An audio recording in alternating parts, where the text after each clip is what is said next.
নমস্কার বন্ধুরা, JP village থেকে ছোট্ট রান্নাঘরে সবাইকে স্বাগত জানিয়ে নতুন একটা রান্নার ভিডিও শুরু করছি। বন্ধুরা, আজকে বানাবো মিষ্টি আচার।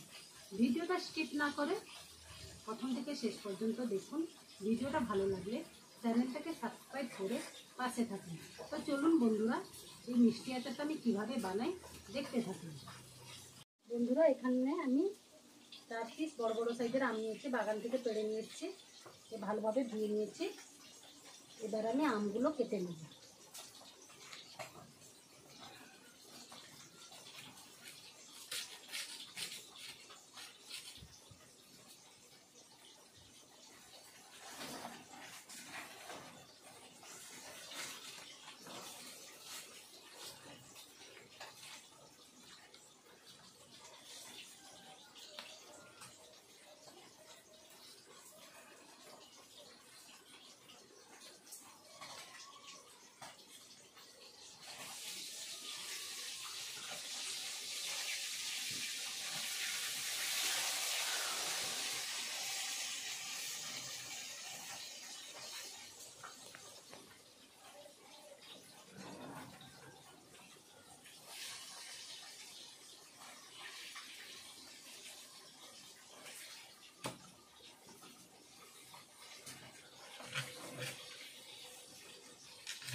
এবার আমি ছোটো ছোটো টুকরো করে আমগুলো কেটে দিচ্ছি।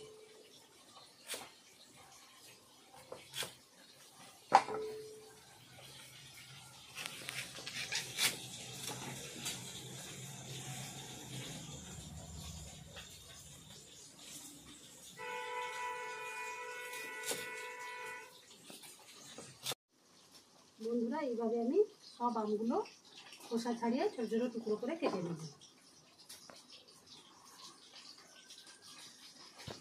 বন্ধুরা, সব আমগুলো খোসা ছাড়িয়ে ছোটো ছোটো টুকরো করে কেটে নিয়েছি।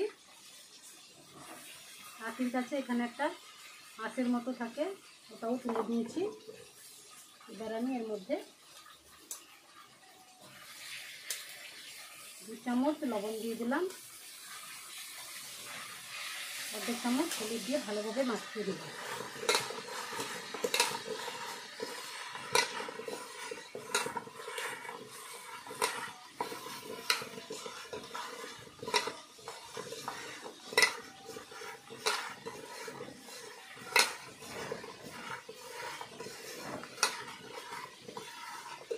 বন্ধুরা, সব আমগুলো ভালোভাবে মাখিয়ে নিয়েছি।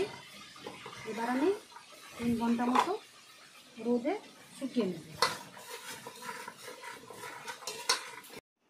বন্ধুরা, এখানে আমি মশলাগুলো নিয়েছি, ভেজে নেব।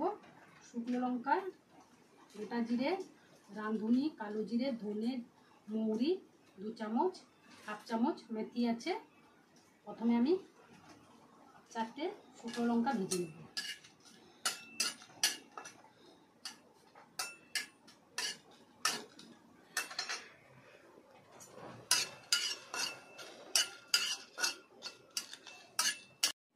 শুকনো লঙ্কাগুলো ভাজা হয়ে গেছে। এবার এর মধ্যে জিরে, ধনে, রাঁধুনি, কালো জিরে, মৌরি, মেথি সব মশলাগুলো একসঙ্গে ভেজে নেব।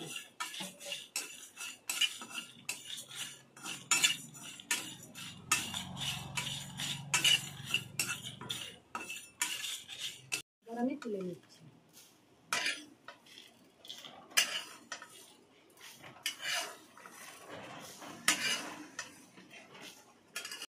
ভাজা হয়ে গেছে। এবার আমি ঠান্ডা করে গুঁড়ো করে নেব। 3 ঘন্টার পর আমি রোদ থেকে আমগুলো তুলে নিয়ে এসেছি। গ্যাসে একটা কড়াই বসিয়েছি, কড়াইয়ের মধ্যে আমি 200 গ্রাম মতো সর্ষে তেল দিয়েছি।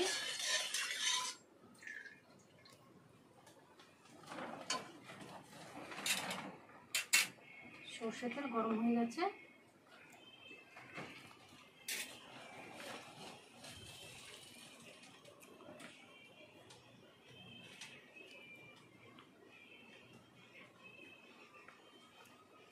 এবার আমি এর মধ্যে 5 ফোড়ন দিয়ে দিলাম।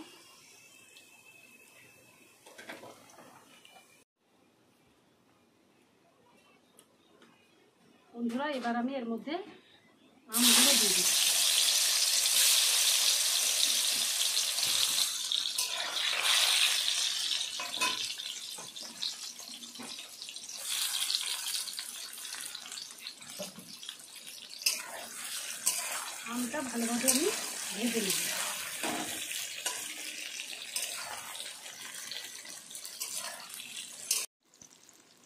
বন্ধুরা, এবার এর মধ্যে অল্প পরিমাণ হলুদ গুঁড়ো দিয়ে দিলাম, অর্ধেক চামচ লঙ্কা গুঁড়ো দিয়ে দিলাম।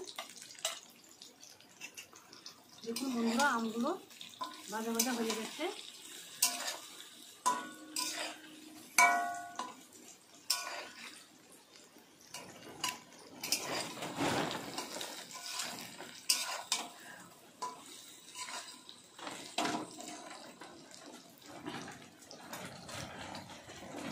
অর্ধেক চামচ লবণ দিয়ে দিলাম।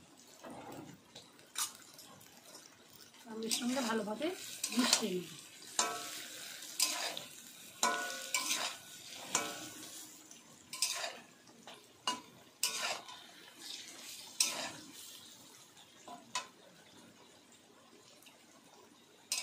বন্ধুরা, আমগুলো ভালোভাবে দেখুন বন্ধুরা, সেদ্ধ হয়ে গেছে, ভাজা হয়ে গেছে। এবার আমি এর মধ্যে 300 গ্রাম চিনি দিয়ে দিলাম। আমের সঙ্গে ভালোভাবে মিশিয়ে নেব।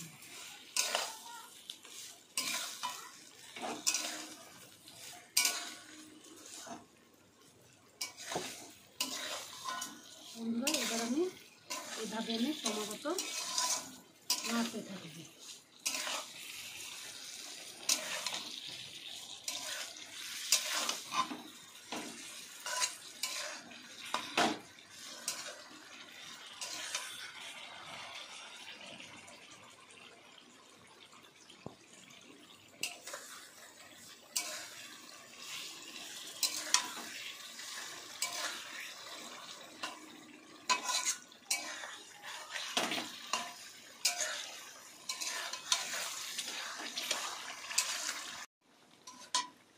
বন্ধুরা, এবার আমি এর মধ্যে 1 চামচ ভিনেগার দিয়ে দেব। আচারটা 1 বছর সংরক্ষণ করে খেতে পারবেন। ভিনেগারটা দিলে আচারটা ভালো থাকে।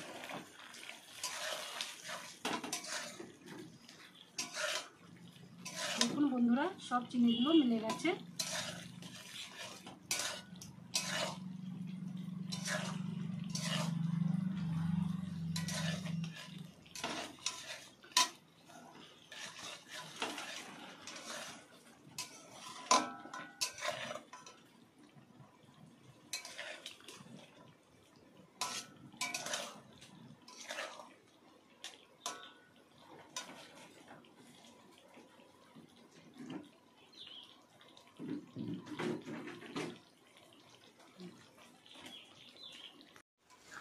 দেখুন বন্ধুরা, সব চিনিগুলো গলে গেছে।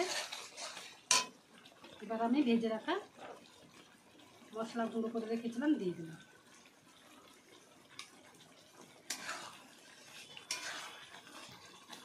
আমের সঙ্গে ভালোভাবে মিশিয়ে নেব।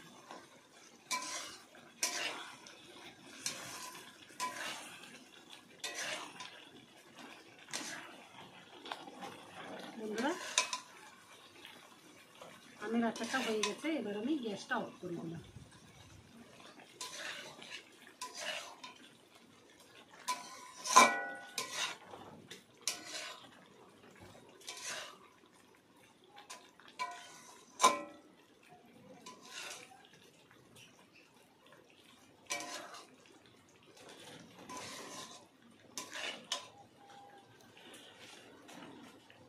বন্ধুরা, এই আচারটা ঠান্ডা করে আমি কাঁচের জারের মধ্যে ঢুকিয়ে দেব।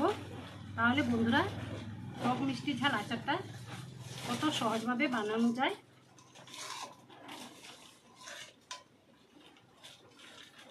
এই আচারটা আপনারা একবার হলেও বাড়িতে বানিয়ে দেখবেন, কত দারুণ টেস্ট হয়, আর 1 বছর ধরেও থাকবে। তাহলে বন্ধুরা, ভিডিওটা আজ এই পর্যন্ত। পরের দিন একটা নতুন রান্নার ভিডিওতে আবার দেখা হচ্ছে। আপনারা সুস্থ থাকুন, ভালো থাকুন।